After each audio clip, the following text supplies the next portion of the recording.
finally had my opportunity to watch Nosferatu. But first, look how cute me and hubby looked. Ooh, we snatched for the Nosferatu Christmas show. Yes, wore fur and everything. Let me tell you though, guys, pretty much my hubby and I were the only ones dressed up at our showing. I was like, all right, it is what it is. And back to business. Nosferatu is directed by Robert Eggers, and it is starring Lily Rose Depp, Bill Skarsgård, and a plethora of amazing actors. All right, straight out of the gate, this is a gothic horror reimagining of the classic Nosferatu that was originally released back in 1922, which was a German silent film. This adaptation is epic. You are going to really love this Nosferatu. Nosferatu is a classic gothic horror creature feature. Let's call it what it is. It is a tale of obsession. It is a true horror show, and I really am confident to share that this is a masterpiece that was extremely well executed. Some of my favorite moments had to be within the cinematography shots. I mean, this one above me is an example of just one of the graveyard scenes. Now, I have a special interest with graveyards and beautiful churches, so for me to see this type of film be brought to life, I mean, you can tell this was shot on a film instead of an actual like digital camera, if you will. I do work with analog, so I can kind of tell. And this is like clean, crispy, well thought out. I mean, this is just glorious. And this is just one example of why I felt like this adaptation was so successful. In collaboration of very well executed cinematography, the performances by the actors were really well done overall. Now, if you want to get into little things here and there, yes, sure, you could get into it, but absolutely overall, very, very well done. And I would love to point out Lily Rose Depp and her portrayal of Ellen.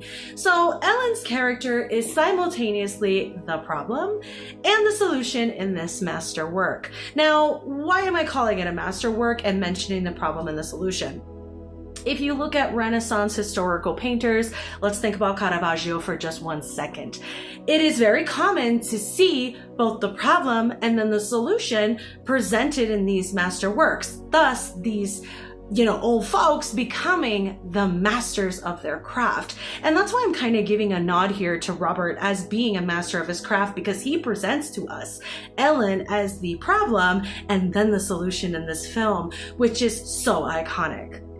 The film both starts and ends with Ellen, which is rather an interesting take, and her portrayal of melancholy, as she likes to say, and as well as her impression of possession, I thought was terrifying. There was definitely moments where I was more like freaking out about Ellen's possession than when, the reveal of Count Warlock.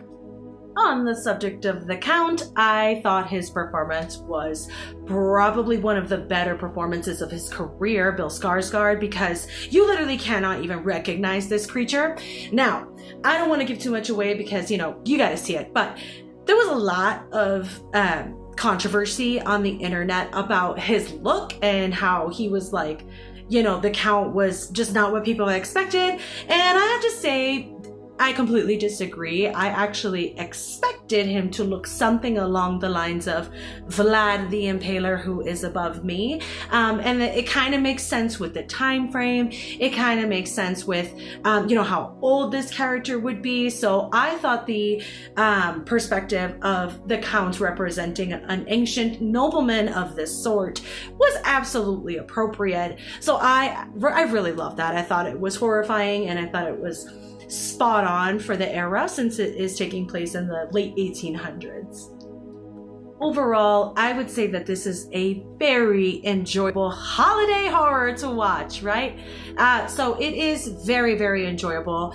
It's sexy, it's scary, it's there's so much pleasure and joy that can really come from this film. It's a creature feature. That's what this film is. So if you're not someone that's into creature features, maybe skip this one. But if you are absolutely into the vampire lore, please watch this one. And my final thoughts here.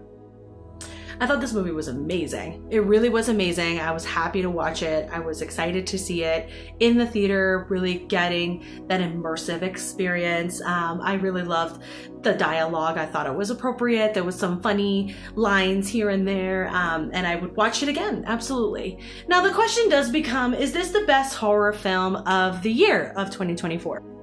And that is the question that I'm still pondering myself, because 2024 was a standout year for horror. I mean, there was amazing titles throughout the entire year, and there was so many titles that were extremely inventive and fresh and very new, right?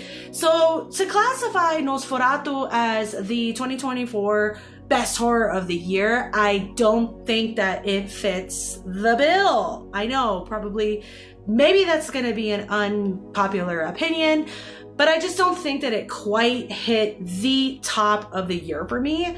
I found that there was other films that, you know, again, it's a loaded question, right? It's a loaded question because there's different types of horror, right? And this is one subgenre of horror. I feel like there needs to be like freaking awards for like different subgenres of horror, because this one is amazing in its category, but there was so many other ones that I feel like actually lingered in my mind, and things that I actually like felt shook into my core about.